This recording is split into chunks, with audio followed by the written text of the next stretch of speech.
about one of the myths that it's only for the people who have lived unhealthy lives. But as you can see, we have in this course we have modifiable risk factors and non-modifiable risk factors. We have the age. As age goes on, the risk for acquiring NCDs increases. So we cannot take it out. You cannot say that I'm not growing right now to reduce my risk for NCDs. It's there. You're growing. We have genetics, family history, parents with a history of non-communicable diseases, then you are at risk for that condition also. So it's one of the non-modifiable risks. But we also have the modifiable ones. We talked about overweight. We talked about physical inactiveness. We talked about diet. Those are the things that we can also say about. They are the places that we can deal with to reduce the gap. But also you can also have the non-modifiable risks, for example, age and also genetics. But we can also reduce the severity of the conditions, especially considering by taking some of the measures that can be done to reduce the risk, as we'll explain to them, discuss about them. So as to start with, I just wanted to show the what can be done at individual level. Let's see about the burden. The WHO reports about the burden we have on the NCDs worldwide, and actually the WHO reports about the world's largest killers. Reports to be primary heart diseases, lung diseases, cancer, and diabetes. We can see all these 4 diseases I've just mentioned are all non-communicable diseases. So we can, it's proper if we say that the leading cause of death worldwide is non-communicable diseases. But also among these, we have 41 million deaths that occur annually, and among these deaths, 82% of deaths that occur below 70 occur in developing countries. So to say this is like developing countries, and when we say it, we talk most of about Saharan Africa and most of other countries in Africa. That's where the burden of NCDs is there mostly, and where we need to put our interventions more.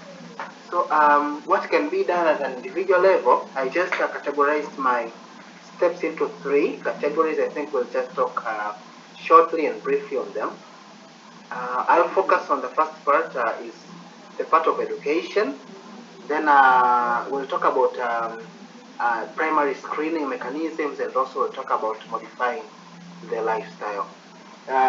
Starting with education, actually regarding NCDs, I can say the biggest strong pillar and the umbrella of all is education. We really need to educate the community for them to know about what NCDs are, what are the risk factors, what are is the burden that we currently have, and what are we looking forward for if we want to prevent and reduce the burden of NCDs. And especially with this, I do understand that we have a number of interventions, a number of ways that has been used to educate the community, but we talk about practical ways we can use.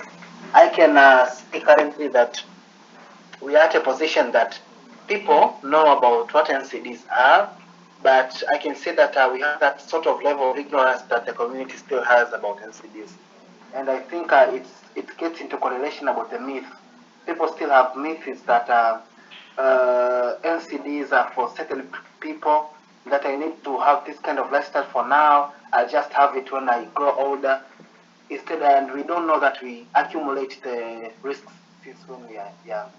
So I think it's very important to deal with the mindset of people, and especially to deal with this, we can deal with it in a number of ways, especially at a family level, at the community. The parents themselves need to educate their kids, they need to educate their children since at the early age about NCDs and modifications in terms of lifestyle. They need to educate their children about ways they can have their proper diet, ways they can afford for physical exercises, ways they can afford for screening mechanisms. We have a community whereby parents take their children and they don't take care or measure the diet that they have, which is they grow up with the same mindset, and later on, if a youth is not well knowledgeable, since then about the condition, it's very easy for him or her not to follow up even when he or she is an adult. Talking about education also at the community level, we really need as healthcare practitioners to take it into action. We really need to get in touch with the communities. Most of the time we do have interventions, but people are still ignorant, and I think we really need better innovative ways of which we can really reach the people and they can take an advice and really take a fingertip on it. With this, it will really help, and I think education lies above all everything, and with educating the community, all the other interventions will be easy to follow. Because if people are still ignorant, whatever we bring on hand, it will not work. I believe sometimes even some of us, it might be happening that we don't get to the tip of it, and since we have that's some sort of level of ignorance of which we need to deal with to promote and bring a positive change for the community and an individual at large. My second step that I shared about is to encourage screening. We talked about very well about NCDs. We talked about the risk factors with other speakers that have talked about.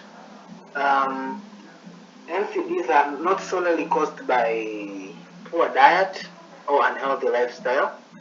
Yes, we do have various other risk factors, but we need to develop measures by which we can easily detect the conditions earlier. And with this one, I just wanted to talk about it in a way that we really need. We do have screening mechanisms for almost most of the major NCDs. When we talk about diabetes, we can control and check about the random blood sugar. When we talk about hypertension, we can check the blood pressure. When we talk about maybe cancers, we talk about cervical cancer, we do have screening mechanisms on those. We talk about breast cancer, we have the screening mechanisms on those. But maybe we can pose it up as a challenge that we have, how many of us maybe have checked their blood pressure for the past 3 months, maybe, or we can pose it to ourselves or the community where we also reach to. We might find it's also an issue to the community that we have currently with what we need to promote in our community. So I would just want to pose it as a challenge that we need to promote screening mechanisms and also encourage the community and the members, individuals at large, to get in touch and be ready to engage themselves in screening mechanisms. And with this, I do understand that practically, sometimes it may be difficult to the community, especially when they talk about the costs, when they have to go to the hospital for checkups and all those. But we do have interventions that the community have, and the community directly also works on itself, that we can also pause and maybe introduce medical camps, screening camps, whereby people can easily get in touch, whereby we do have these free screening camps. They can show up and they can check on their conditions. But talking about this, the World Health Organization also reported about on hypertension that 46% of the adults with hypertension are unaware that they are hypertensive. So with this, we can see about how big the burden is. Still, we have a high burden of people who are hypertensive, but still they don't know about their condition. So we see that with strengthening screening mechanisms, we can be able to promote, and as an individual, if we get to educate them, they can reach out and we can have a bigger number of people who can be earlier diagnosed with NCDs, and they can get treatment earlier before going into the complications. My last point I wanted to talk about is modifying on the part of modification of the lifestyle. We talked about them, I think, since the beginning. Mostly on the part of the physical exercises that has been talked about. Yes, it's one of the very crucial things we get to do. And about various studies have been done that doing exercise at least 3 times a day for at least 30 to 45 minutes or more is essential, and very essential for promotion of health and prevention of NCDs. So with this, I just want to call upon, it's very important while we deal with education, Then we also promote the community and engage the community towards physical exercises towards themselves. Most of our work servers are very stagnant. We work in stationary offices, and a physical inactivity for us becomes a bigger risk. And we therefore need to set time for ourselves to engage in activities, physical exercises, and therefore to get in touch and lower our risk for non-communicable diseases. Talking about diet, in terms of diet, it's also said we need to modify our diet. Mostly fatty food and also foods rich in carbohydrates have been shown to be mostly highly as a risk towards non-communicable diseases. And with this, it's also given into hand that we need to educate the community that they also need to reduce the amount of fats that is taken into their diet, and also to promote refuges and also intake of balanced diet, so that we can reduce the risk for non-communicable diseases. We do have also to educate the community about the dangers of smoking, and also to reduce alcohol intake for some of the other non-communicable diseases. So just to summarize what I've just communicated, education still stands as one of the major tools towards prevention of non-communicable diseases. And on the practicability part of it, we highly need to come up with innovative ideas towards prevention and reducing the risk factors. We have some of the innovative ideas that have been shown upon, just to mention a few. Some of the government and non-governmental organizations have tried their best. We have currently we do have a lot of marathons that run upon in our country that are brought upon with the main aim of health benefit for the community when they engage into them. We do have a number of in various areas and towns. We do have these jogging clubs that are there, which stay in place. And all these have just been brought upon by people within the communities themselves. So when we promote this and educate, especially we have in various number of communities, then it's very easy to follow up and people can easily engage when they have their own community initiatives, rather than having a bigger picture, and it becomes very difficult rather than we set up and put incentives at the local level where people can easily engage and be promoted for their well-being. So by saying so, I just shared, and I think that's all I just wanted to share with you. And thank you so much for this time that I had to share with you. Thank you so much. Thank you so very much, Dr. Eric. And that was very brilliant. And also, there's this comment from the chat box that the person shares his thoughts on integrative mechanism. That's a dietary and lifestyle modification. How can it be integrated with the people's daily life?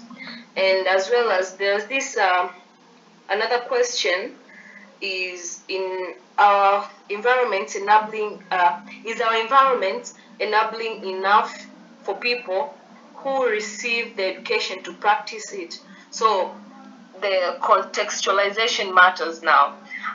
How the environment, how where we are living, is it push us, foster us to practice what is really being said? And this was very brilliant to hear from you guys. And now I welcome Miss. Sorry. Okay. I welcome Miss Rahel. Madam Rahel, are you around? Yes, I'm around. Yes. Okay. Now we get back to the community. So how does the role of community play in helping raise awareness, support NCD's management for everyone? And please kindly be very specific because we are running out of time. Thank you. Okay, thank you, Madam Coordinator, for the question. And actually, before I answer the question directly, may I share like 1 minute a little about the LCDs burden and what do we mean when we speak about non-communicable diseases management. Um, Actually, according to the data that was reported last year by the World Health Organization, it showed that non-communicable diseases caused 74% of death globally, meaning that in every 100 people that are dying in the world, 74%, 74 of them are dying due to non-communicable diseases, and only 26 that are dying due to other causes. And among those who are dying due to non-communicable diseases, 77% of them are coming from low and middle countries. The countries that most of us in here are currently living in. So we see how serious non-communicable disease is in our country. And when we speak about non-communicable diseases management, it includes a variety of activities, from detection, screening, and treatment, as well as provision of palliative care to those patients that are really in need of it. As we know that there are certain stages of diseases that we cannot treat. However, we can just support the patient, ensuring that they are free from pain and their life is smooth for the remaining days, weeks, months, or years that they have. Now coming back to the question that has been asked about what roles does the community play in ensuring that all is supporting NCD's awareness as well as supporting NCD's management. Um, Starting with the level of awareness, how does the community support it? We know that the key role or the key aspect in raising the level of awareness is through provision of the right information about that specific thing. Hence, for this issue, for the issue of raising awareness about NCDs in our community, is community leaders, community groups, local organizations have to collaborate with the medical personnel that are available in the areas, whether they are the physicians, clinicians, doctors, nurses, and so on. They have to collaborate with them, ensuring that these medical personnel provide the right information about the LCDs to the community members, from the risk, signs and symptoms, prevention measures, the ways of diagnosis, and the treatments available. But also the other even easier way that has been used by the community to raise awareness about NCDs has been shared by the previous speaker. It is about the issue of designing recreational programs, such as community marathon, community sports and competition. As we know that in these programs, we bring together a lot of members with different understandings about non-communicable diseases. And we can use a part of time in these programs discussing about NCDs. While discussing, we will be raising the level of awareness as well as trying to identify the main challenge about NCDs facing that community. It is known that not all communities have the same kind of challenge about NCDs. Some are suffering from lack of information. Some are aware about NCDs, but they don't know about screening. And some are aware, they know about screening, but their knowledge about treatment is really low. So it is through this discussion that we raise awareness as well as identifying the main challenge for a specific community. And coming to the role played by the community in supporting NCD's management. The first one that I had has also been shared by Dr. Eric Winter on facilitating for lifestyle change, as how it has been discussed. I don't have to repeat about it again. But the other thing is, the community has a role in discouraging the negative social norms as well as the negative cultural practices that are things that in our community that have negative effects in our home. And when I most of us in here Tanzanians and some who are not from this country, but we know that there are certain tribes that support physical abuse, specifically to women and young ladies. And we know that this physical abuse leads to physical disabilities as well as mental health issues. Hence, as a community, as community members, as community members, as local organizations, we have to discourage these cultural practices that have a negative impact in our day. And also the other thing, as how the question posed that the ways that the community support NCD's management, also not only to those who are sick, but to the general population. So the other thing that can be done is by encouraging sustainable agricultural practices in both crop cultivation as well as in animal production.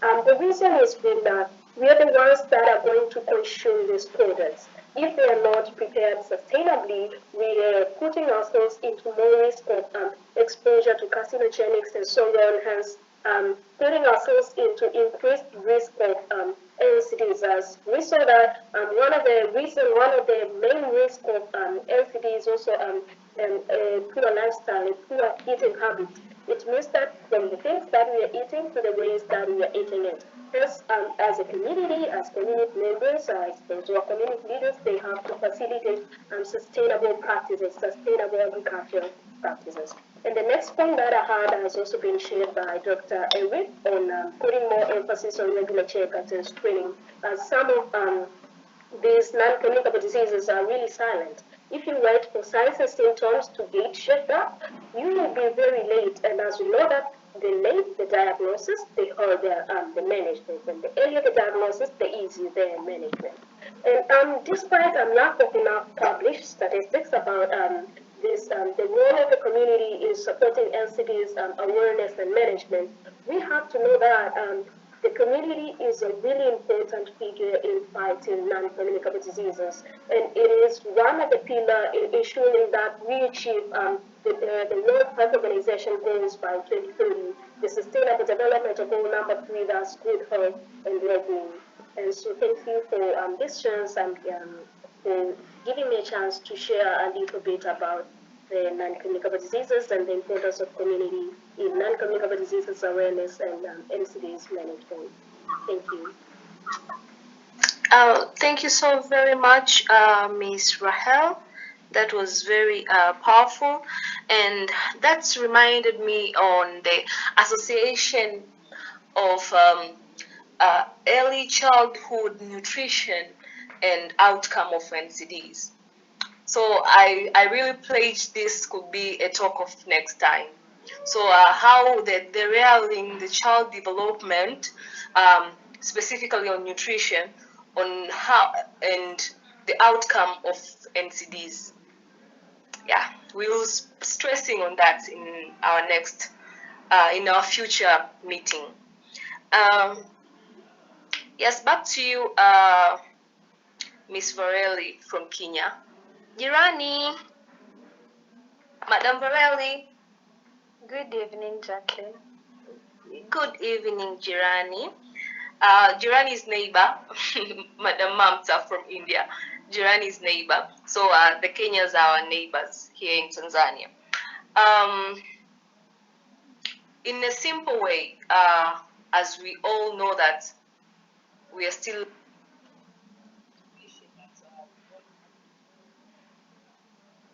have that, as we are still living in the situation that or in a lifestyle that we don't have much in making. Can you come up or can you tell us a simple lifestyle changes that can make big impact in preventing and managing non-communicable disease? Thank you. As precisely as short. Thank you. Thank you so much, Jacqueline, and thank you to our speakers. So a lot has been said about lifestyle modification. So it just goes round and round. Normally we touch on nutrition and physical activity components. But when we look at lifestyle interventions in general, aside from the nutrition and physical activity part, we also have additional components of behavioral therapy, there's counseling, there's stress management. So what I'd say is we just have to change our behaviors, because you all know all behaviors are learned and there are things that can be changed.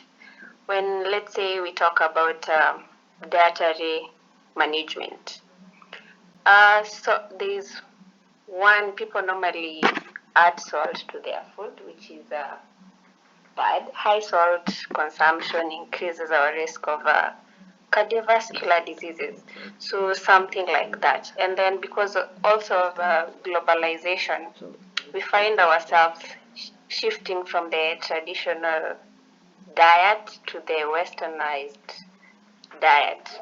So when we go back to that traditional diet where we had high fiber intake, yeah, so that is what we encourage, the healthy diet part.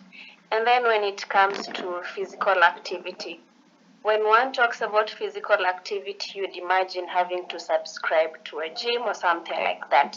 But it narrows down to very simple things. You get to your office, instead of taking the lift, use the stairs.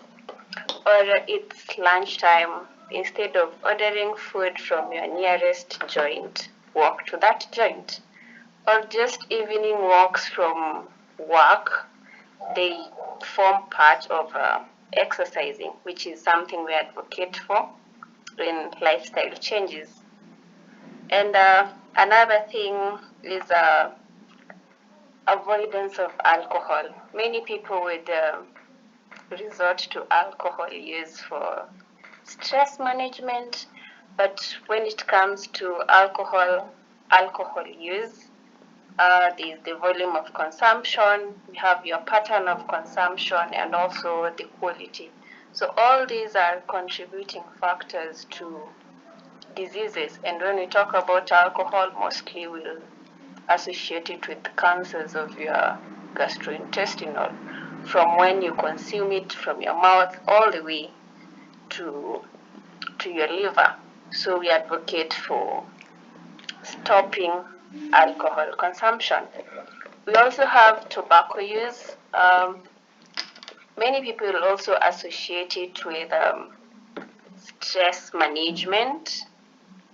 Yeah, so tobacco use, it has its harmful effects in nearly all the systems in your body, from cardiovascular, respiratory, to your musculoskeleton. Yeah, because it will erode your arteries. Blood supply, blood runs through your whole body. So we advocate for stopping alcohol use. And another thing, something as simple as when you walk out there, you're exposed to the sun, you're exposed to the rays. We advise, as our race, the African race, we are advised to use sunscreen when we are exposing ourselves to sunlight. And lastly, we also advocate for regular health checkups. Normally, our hospitals right now, I believe you might have them in Tanzania, but in Kenya, we have hospitals offering wellness checks. You'll go to a hospital, you find a wellness package, check your kidneys, check your complete blood count, your liver, and then others are customized according to the ages and the gender. Yeah, so all that, I'd just summarize it just as the speakers before had said. Let us try and prevent this primarily before we get to the harder part, because as you have seen, NCDs are our largest killers, and they kill silently. Yeah, so thank you so much. Thank you so very much, Ms. Varelli. And that's give me two super questions that we normally advocate on screening, but I took a very big example in Tanzania.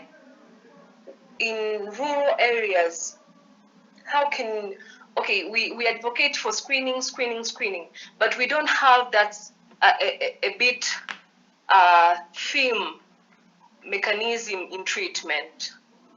That is a bit hard to us. So we advocate our fellow citizen.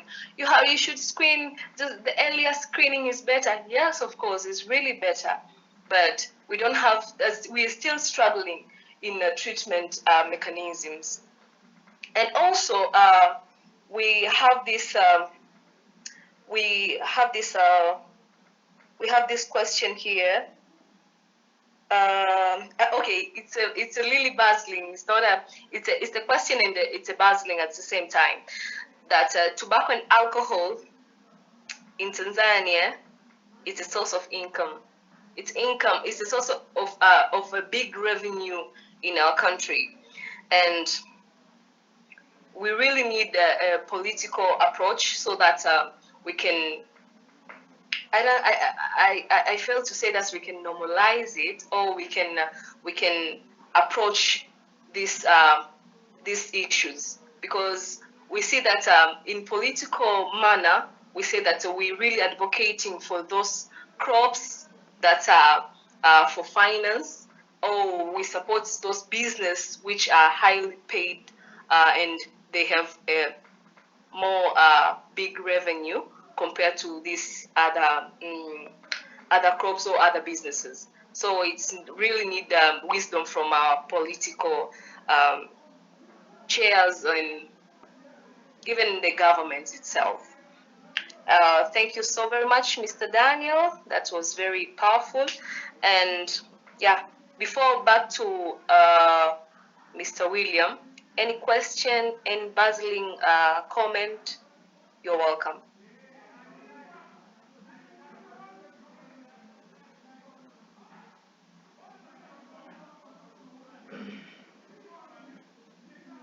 Back to you, our very favorable and good listeners.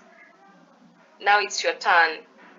Any question, any comment, any stressing or pressing issue concerning NCDs, you are welcome.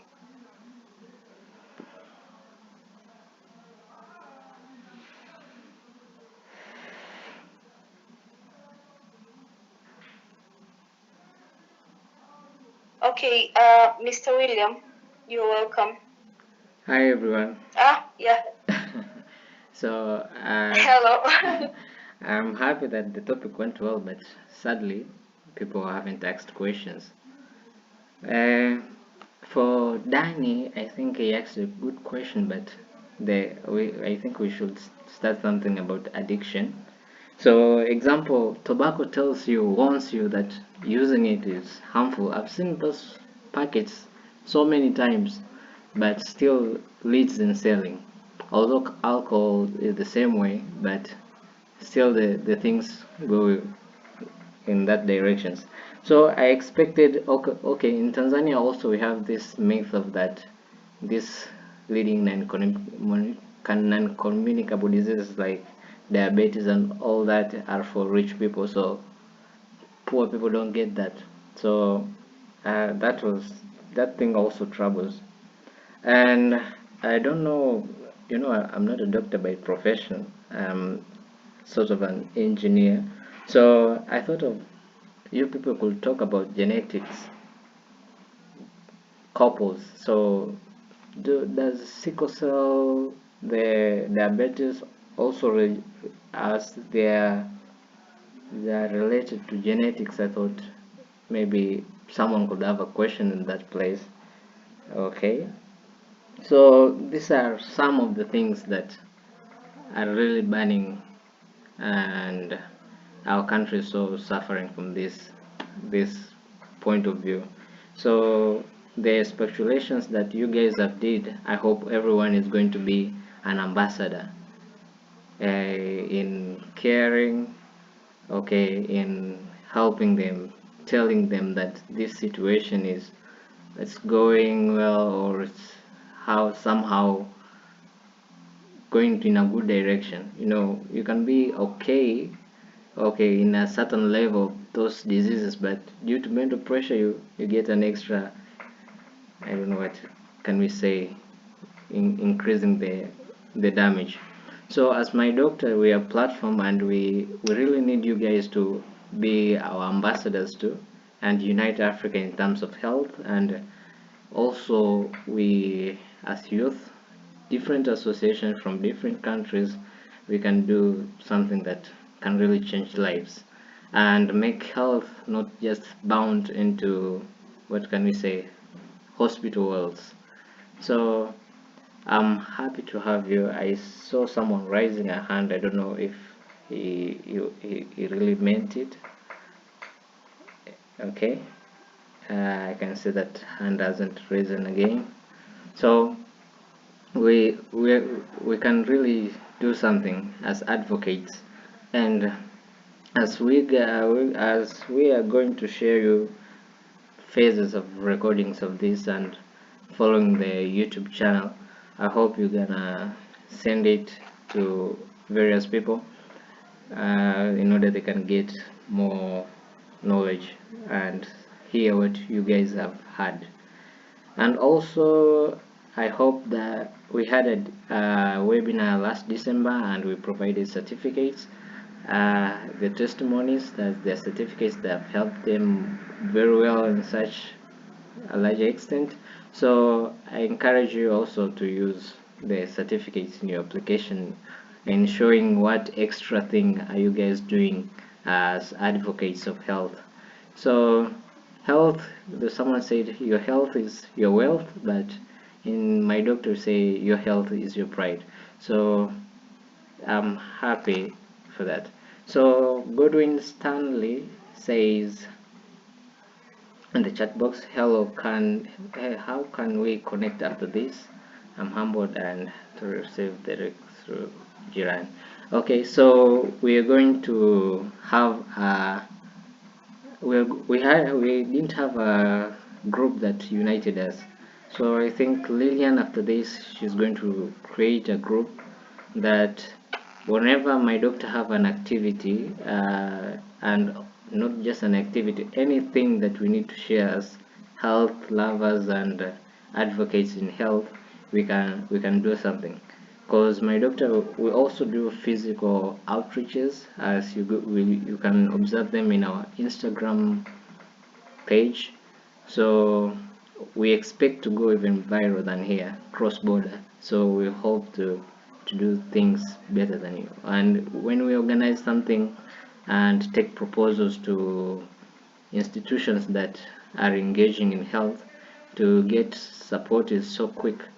And I'm also happy to see Ala from, they call it Africa University Student Association. It's a growing platform that it, as it means, I hope it stays in uniting, so we can work together in all that. And there are some mothers, there are WOW from Dr. Mamta and other organizations that I really value them, but I've not just mentioned them, but are people here from different organizations that when we unite and do something in common, it will really impact. So this all that I'm gonna say, and I want to wish you a good night. We have used more 9 minutes after the set time. So we hope also to have your testimonies. I think we will collect them in the group or also in our Instagram comment section on how we can improve this thing. So that's all, I think. So anyone who wants to say something or just says hi, and we're going to close it.